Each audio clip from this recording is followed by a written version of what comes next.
Hi, everyone, and a welcome to this episode of the Releasing the Real You show, where we cover all kinds of subjects related to health and well-being.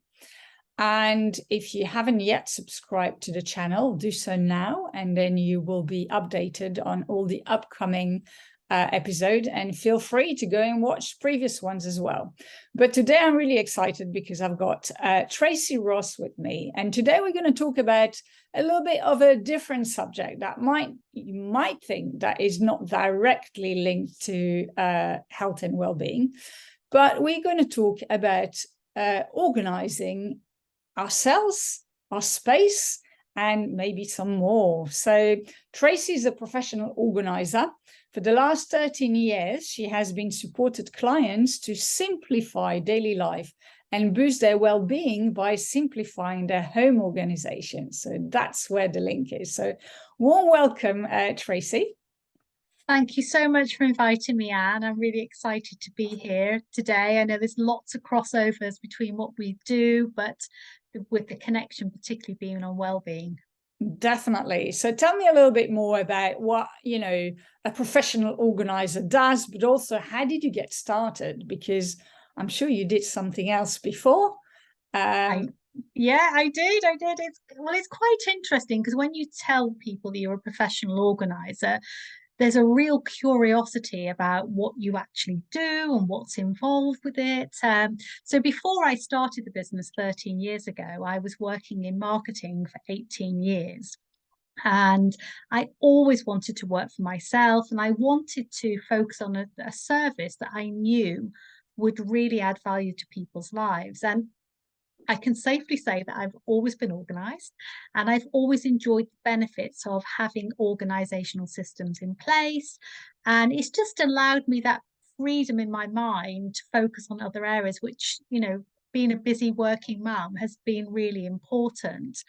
But when I first started the business, obviously, it wasn't so well known in the UK at that time. People knew about it in the US when they just thought it was for celebrities who wanted to make their homes Instagrammable. And then I think in this country, we had lots of shows on at the time about extreme hoarding. Now, hoarding is classified as a mental condition, and you can get support for that, but it tends to be in quite extreme cases. So lots of people might say they're hoarders, but they're usually not. Once we start working together, they've just accumulated a lot of things historically.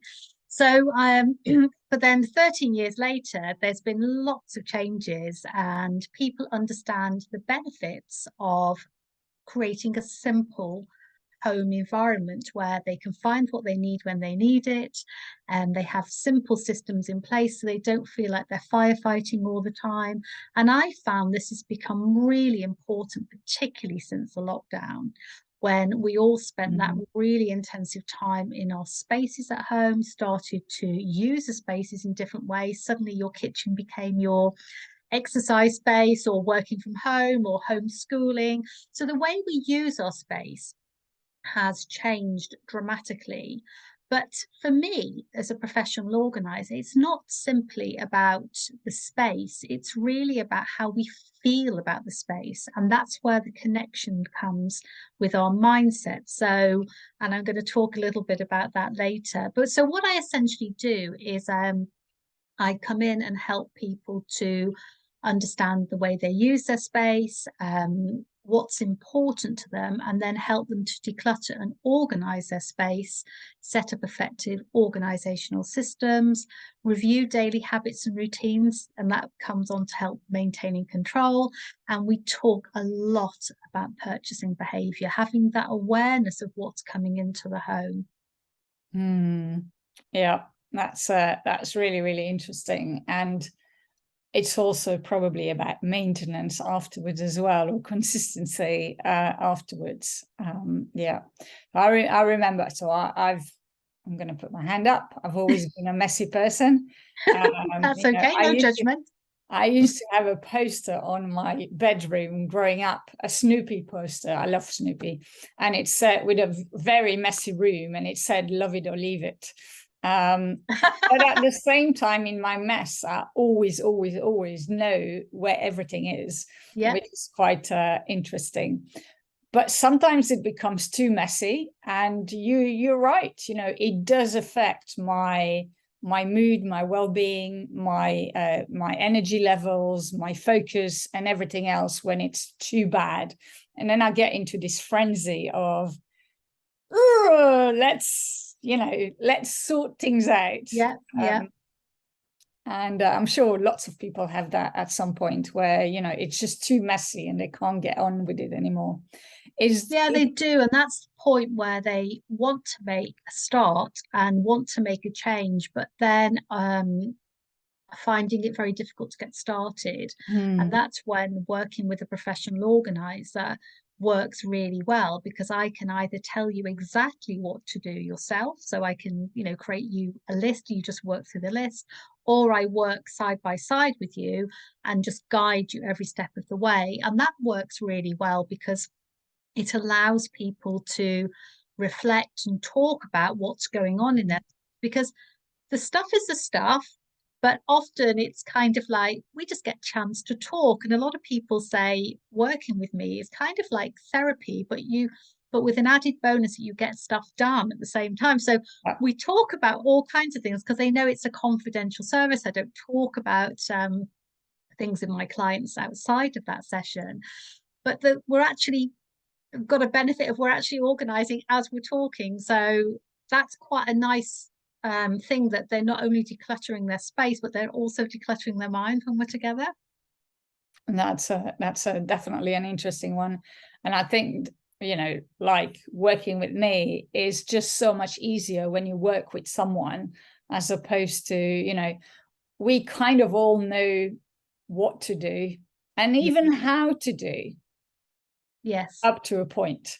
The real question is, why don't we do it? And having someone by our sides makes a massive, massive difference. But why do you feel is being organized so important? What do you think are the main benefits of being organized? Well, I've sort of like have the benefit of being doing this now for 13 years. So I've got this hindsight. I've met such an amazing range of people, because all my clients are very different. They come to me at all different stages of their lives. Some people just need me for a snapshot. They might be moving home, or they might be organizing post a bereavement. And other times they just want to restore order room by room. So it's lots and lots of different things. But the main thing I've learned is this powerful connection between our space and our mindset. So when our space feels chaotic, it creates a lot more noise in our mind. So because you're kind of thinking, oh, I need to do something about this, I've got to get started, and it's just constantly going around in your mind. And it also is a reflection sometimes of other things that are going on in your life. So often when I meet a new client and we see the space, and it's cluttered and it's a little bit chaotic, but it's not the space. I know that we can change that. It's really understanding what else is going on in your life that has prompted that change to happen, and simplifying the space then creates that understanding of other things that are going on. And you know, and it's quite interesting because as we organize, we figure out what other things are going on in our lives. And yeah, so it's the connection with the mind. And I think when you have a very cluttered space, and when I say a cluttered space, this will be different for every single person I work with. Each person's perception of clutter is completely different. But what it does is it makes it difficult for you to relax. If you're in a space where there's lots of things around you, you just have these constant reminders that you have to deal with me before you can switch off and relax. Or, you know, particularly if you've got a lot of clutter in your bedroom, it really distracts us from our attention from where it should be, particularly if you're trying to work from home and you've got things going on around you, piles of laundry. You know, you're trying to focus, but you're somewhat, you know, the laundry's shouting, you need to deal with me. I've got that. I just came back, so my laundry is calling me. Yep. Calling you, literally calling you. I can hear these. I'm a clutter whisperer. I can hear these kind of things shouting to us. But it can also create some really powerful feelings. of embarrassment. People stop inviting people into their Mhm. spaces because they feel embarrassed about, if they're going to be judged, or it can lead to a lot of anxiety that they have this stuff around them, but they're not comfortable with it. And then managing the clutter takes more time. The more things you have, the more time it's going to take to organize.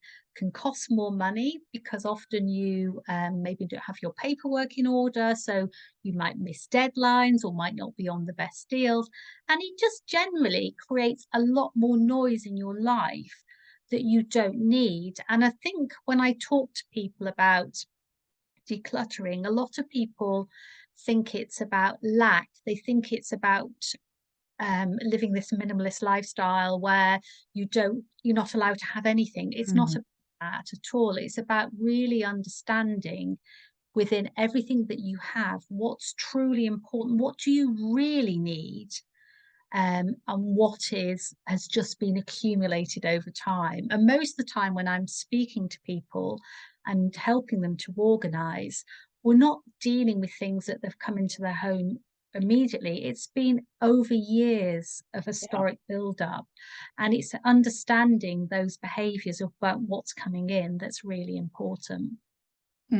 Definitely. Yeah, and especially with paperwork, I'd say. Yeah, Yeah. yeah.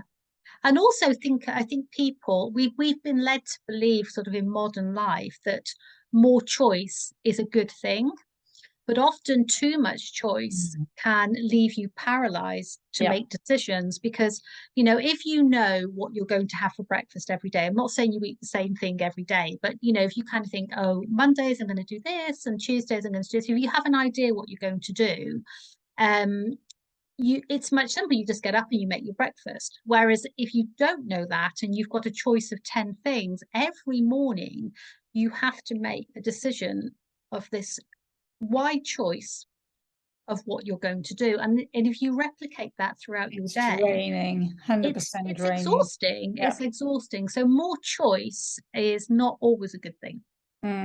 Definitely. Definitely. So you talked a little bit about mental health. You talked a little bit about you mentioned sleep and bedroom at some point. Obviously, there's physical health as well, because Mm, having clutter, you might trip, you might, lots of things. I know the other day I was 3 times walking over something, and I'm like, I need to get rid of that because at some point I will be tripping. yeah. Small things like that we don't really think about. That's what we call clutter blindness Yeah. in the professional organizing is sometimes an object can be in a space for so long that you stop to notice it. It Mm. just becomes a part of the room, and it's not until you take a photograph or maybe you have someone like me come in and we kind of go, why is that there? And then you kind of think, oh, yes, I have noticed that for a while. Yeah, definitely. And you mentioned nutrition. Mm. Having obviously a food plan makes things much easier, or a meal plan for the week or for the day even, or something definitely makes it much easier. What have you seen are triggers to change?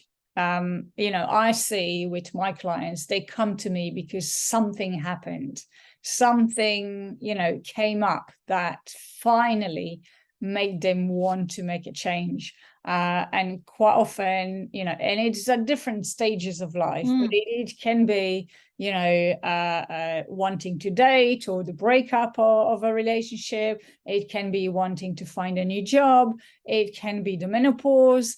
It can be, the death of someone. It can be lots of different, Yeah. uh, you And know, I events. But are they? Do you feel there are life events in your job as well? Oh, definitely. I think that's where, with both of our businesses, where you might think, oh, they're completely different. There's a lot of crossover in terms of people deciding they want to make a change and actually making that happen. And for me, it's very much about that. It can be a big change. So, maybe having a baby, or you're getting divorced, or there's been a bereavement. And the bereavement might not have just happened. It might be 10 years later, but it's whenever you're ready. But often, if you're living in a shared space, I talk to people a lot about this in busy family homes, is that clutter and chaos can often cause a lot of conflict in the home. So you might have, between you and your partner, you've got different ideas about what clutter is or how a space should be organized, and feel that one person has got more things than the others and they don't have a space to store their things. Or you might get a busy mum who feels like she's just chasing her tail, running around after everyone else in the house and no one else cares. So we talk a lot about how we create a space that empowers everyone else to know where things are, so one person isn't kind of managing that space. But I think relationships in the space are often a starting point. So quite often, the first person who will contact me in a house is the female of the house who wants to make a change and just feels that no one else is on board. And we get started and we focus on making changes. And sometimes they've told their partner, sometimes they haven't. And then the partner starts to witness that things are changing and improving and looking good. And then, then they really get on board. And then I often end up supporting the partner who was not on board. Because I think what happens is that when you say that we need to make a change, I think the first reaction, and particularly if you live in a shared household, is that we can do this ourselves. So in your instance, they might choose to buy a book and follow a particular diet or a way of eating. With me, they'll say, yes, we can organize that garage ourselves, or we can do this. So then you kind of 6 months later, it still hasn't happened. And you kind of go, well, why hasn't it happened? And it's because people don't feel like they have the time. They don't actually know what they should do and in which order. And that's important. So having someone like me who comes in and say, right, this is what we're going to do, not in a bossy way, but kind of like, we're going to start here and then we're going to do this and we're going to do that. Because what happens when you're organizing on your own quite often is that you start really enthusiastically and you get everything out, and then that's the point where you lose energy and then and it's there for months enthusiasm, and it just feels months. like it's much worse than when you started. Whereas what I do is I know that the process gets messy in the middle bit and it looks worse, but at the end I know that I leave people with an organized space, and we also talk about exactly what to do with the things that they no longer need. So I think life changes are really a big trigger. The other thing that's important, and I think is becoming more and more important now, and I think it will be the same in your business, is in what I call environmental changes, where people are more aware of the things that they have. They want to be more environmentally friendly. They want to be more sustainable. So they want less waste. And one of the reasons why people, well, there's 5 key reasons why people hold on to things. Like the most important one is emotional attachment. So it reminds you of a time, person, or place in your life. You might use it one day, you paid a lot of money for it.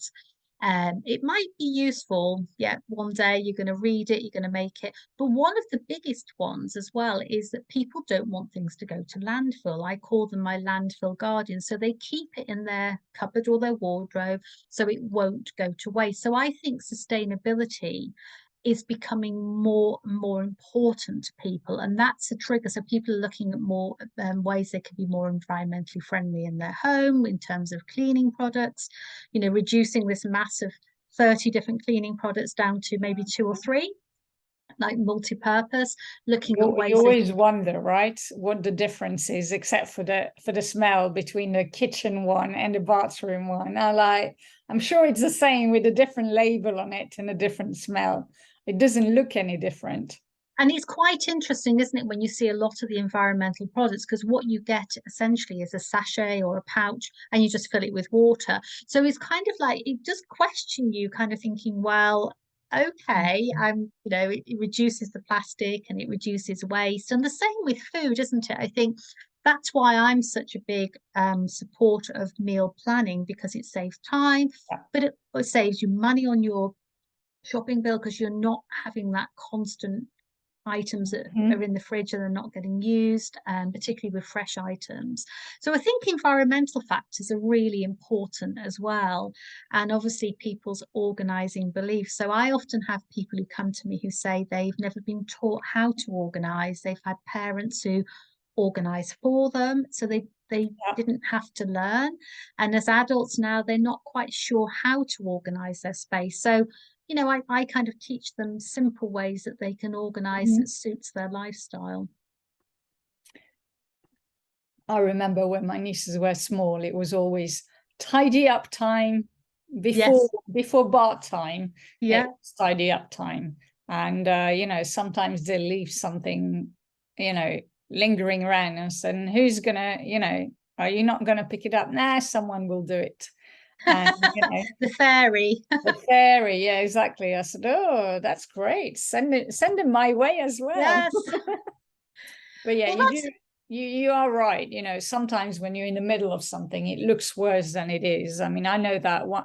I always still have this hope that one year I will do my tax return every month, but I end up doing it at the end of the year, not in January. I have this rule that it has to be done before Christmas time, or by 31st of December, and then my whole room is full of piles of paperwork, and then you know it all happens because there's a deadline. It does yeah. happen, but with normal stuff we don't give ourselves deadlines or anything, so it makes it much harder. Yeah. And So I think you'll know with your clients as well is that getting started is often the hardest part. So once they've made that first step, actually everything else doesn't feel so scary. So I know that at the end of it, people are often quite scared before we start yeah. working together on our first session. But at the end of the session, they go, ah, that wasn't so bad. You know, and then the next session they, you know, they just know what to expect and how to use the methodology to organize in step by step. And I think that's the thing, is that because what I do is when I'm organizing is I'm very much living in the moment. So my clients are thinking about everything, the whole home, whereas I'm thinking about that one particular space that we're focusing on at that particular time before we move on to the next one. So that's where the chatter in the mind comes from when they're thinking about everything they still need to do.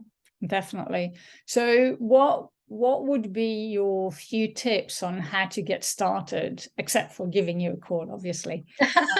But if is there like something that will help someone to get started? Yeah, I think it's really the thing I always recommend to my clients is that you don't have to do everything. You don't have to do everything at the first stage. The most important thing is to schedule time into your diary. So when I work with people, it's like between 3, 4 hours. But if you're organizing independently, you can start with 20 minutes. So just set the kitchen timer, open a drawer, open a cupboard, and just when the timer goes off, you stop. And it's understanding that things will get messier before they get started. And if you feel like you can't organize on your own, the most important thing is to ask for support, but ask for the right support. So sometimes you know, a family member or a friend might be the perfect choice just to help you along the way. But sometimes they're not the right choice because the way they want to organize is different. So for example, you might want to organize being quite considered and reflect on everything. Whereas the friend you brought in might just want to get a skip and just throw everything in Yeah. there. And that's not going to work. So when I work with people, I go at their pace. I give them time to reflect on why they've got certain objects, why they're holding on to it, what is that connection. And it's not about getting rid of everything. Again, it's about auditing what you have and understanding what's truly important. So I think creating time and asking for the support that you need is the most important steps. Definitely. I see that with my clients as well. It's like that first step is, you know, saying you need help in whatever way it is, and saying, you know, hard to say, admitting you have an issue, but really knowing that something needs to change and you need to do something about it, and then looking for the right solution, definitely. But as I said at the beginning, I think, you know, let's say you've sorted things. How do you keep on top of things? Because that maintenance is probably where lots of people, me included, by the way, go wrong. So, you know, you're at a stage where yeah, everything's good, great, looks amazing, feels amazing, and then new things come in. Yeah. And as I said, mostly paperwork. More paperwork comes in. You know, how do you keep on top of things? What will be a good routine to have to keep on top of things to have the maximum benefit?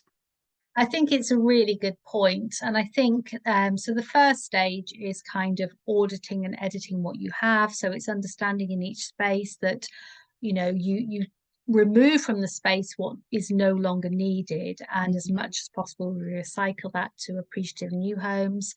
And then it's looking at whether the storage fits your needs. So you're creating a space for everything, so everything has a home. So if someone in the house wants a particular item, they know exactly where it's kept, it's got a home. But the key to maintaining control is to review daily habits and routines. So to give you an example with paperwork, so the first thing you need to think about is where you're going to store paperwork that's coming into your home before you've had time to deal with it. So I often recommend to people having a shallow in tray at a really visible point in the home. It might be in the hallway, or it might be on the kitchen table, or workbench. And so when the mail comes in, you put it in there, because often the time it comes in isn't the time you've got time to deal with it. But then the habit is to set aside 5 or 10 minutes each day just to go through that, so it doesn't build up. So you immediately recycle anything you don't need. So if you are not putting windows in your home in the next 2 months and you've got a flyer for windows, you just recycle that. And then you get an action. What if in What? 2 No, months' time? because when you're I'm ready joking. to do, yes, I know, but when you're ready to do that project, you will then research the right company for you, because just because you've got the flyer doesn't mean they're the right person for you, and you might not choose them. It's a just in case item. And then you'll have your action list of things that you need to pay or to follow up on. And then you'll have a limited amount of things that are waiting to be filed away in your paperwork system. And that doesn't have to be done every day. It can just be done every week or every 2 weeks. And then when I talk about a filing system, it's nothing complicated. It can be, you might have a filing cabinet at home if you have a permanent office, or you might have a simple concertina file which is portable and you can move it around the spaces, if you're working in the kitchen or the bedroom, or so the filing system just has to have simple categories that make sense to you, health, house, car, whatever it is. And then you file things in there that you need to refer back to in the future. But the secret is to make sure that you don't keep adding paperwork and not taking anything out. Everybody thinks about paperwork as this magic 7 years which they associate with tax. You do not have to keep all paperwork for 7 years or its lifetime. A lot of things you can get rid of at the end of each year, or when you change provider, etc. So paperwork is a big one. I think laundry can be a really big challenging one for a lot of families. So it's having a system, it's understanding what you need to wash when. So for example, if you've got lots of sporty kids, you probably need to turn around their kit quite quickly. So understanding when you need to do that, when you're going to change the beds, towels, and it's having a system in place rather than just letting the washing build up. Because what happens when washing builds up is that people run out of essentials like pants and socks. So the solution, if that happens, is to go and buy more. And then you get more and more of a build up. So the less you have, so if you think about it, if you only had 7 pants and 7 pairs of socks, you will have to regularly wash them and have a system where it's going through quickly. Whereas you've got 50 pairs of pants, you are not really under pressure. So it creates a buildup of the washing. Mhm. And then another thing is to be aware of what you're purchasing. So become a conscious consumer. So often when it comes to food, I'm going to use the food example because I know this is directly relevant to you, is that often people just buy the same things on their shopping list without thinking what they need. And that leads to an overload in the cupboards, an oversupply. And then certain things they buy don't fit in the cupboard, so they put them in another cupboard. And before you know it, you've got these really jumbled up cupboards. Yeah. And they've got a real oversupply, 20 bags of pasta or 5 boxes of tea, whatever it is. And it's just kind of, that's then putting pressure on the storage space because you have an oversupply. So I think being aware of what's coming into the home and where it's going to be stored is key. So I always have this analogy whenever I go on holiday. If I see something I really like, the first thing I do is I pause and I think about, yes, I like it. I know I like it. Where is it going to go? And I think about a place in my home that it will go. Is there space for it? What's currently there? Will it need to replace something? Or is there a space for it? And then that helps me make the decision. So I think when you're tempted to buy things you don't necessarily need, it's pausing and thinking about where it's going to go. Mm. Would you think of, obviously special offers are there to tempt us to buy more, for sure. With cost of living going up, it can be a good thing to do. But obviously at the same time, suddenly, as you say, I know, my green tea was on offer. And I've seen the price go up. So boom, I went to buy as many as I could. So that is in a cupboard and I am using it. And in the meantime, the price went up again. Yeah. So I'm like, okay, great. But obviously it does put a strain. If you don't have your cupboard where you can store things, it does put a strain on your, organization at home. My dream would be to go to Costco on a regular basis and buy these masses of whatever. I just don't have the space to store anything like that. So yeah, and I think it's very much getting that balance between the space that you have. So you have to work the space that you've got and about what you come into your home. So you might kind of buy more in key areas of things that you use regularly. So like a particular tea. I have a tea that I drink every night, and I wouldn't mind to buy that. More of that, it was on special offer.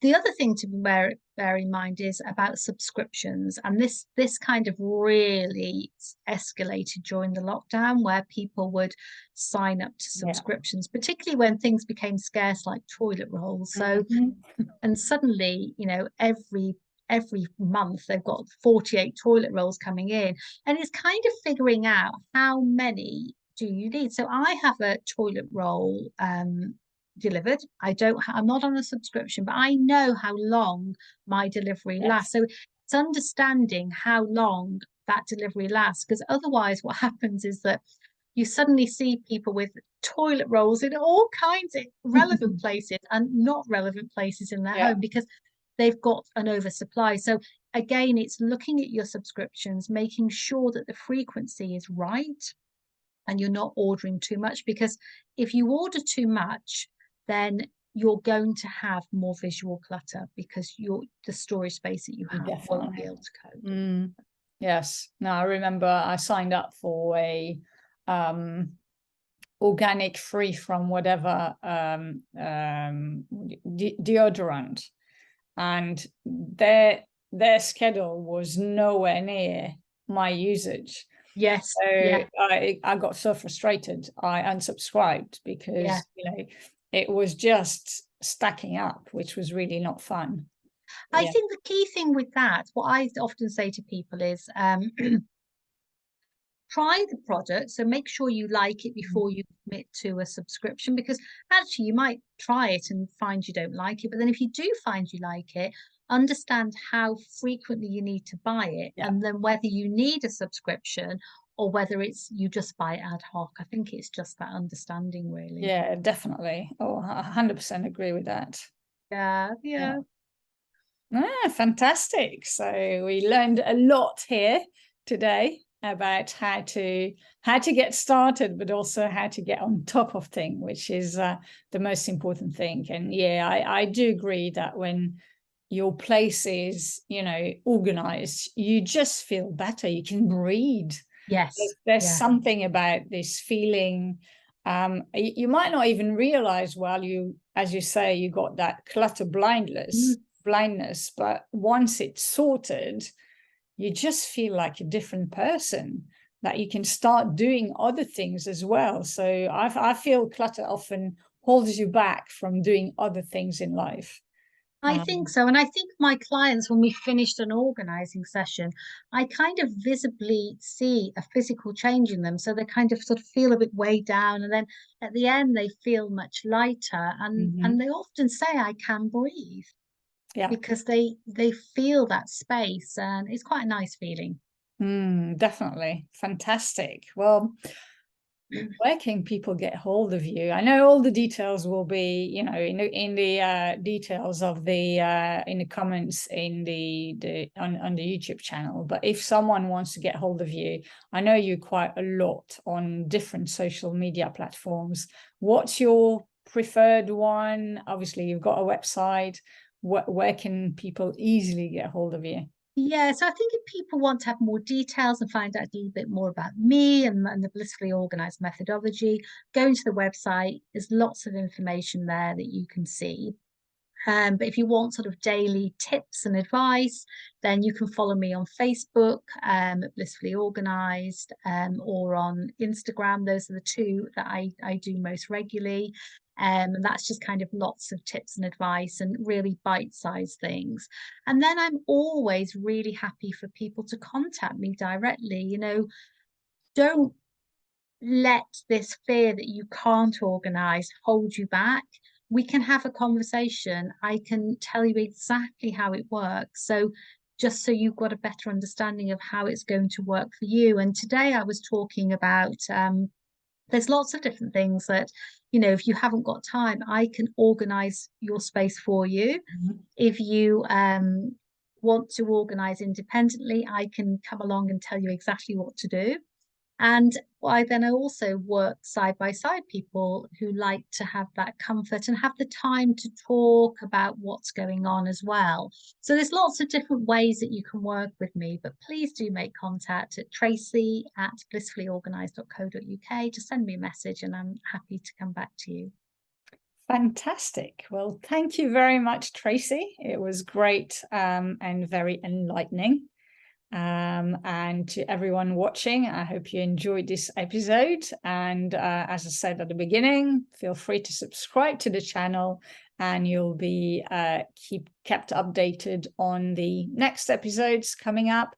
And don't forget, watch all the previous ones as well. Every month, different subject related to health and well-being in one way or another. So there's been lots of different subjects covered already and many more to come. Thank you and see you all next month.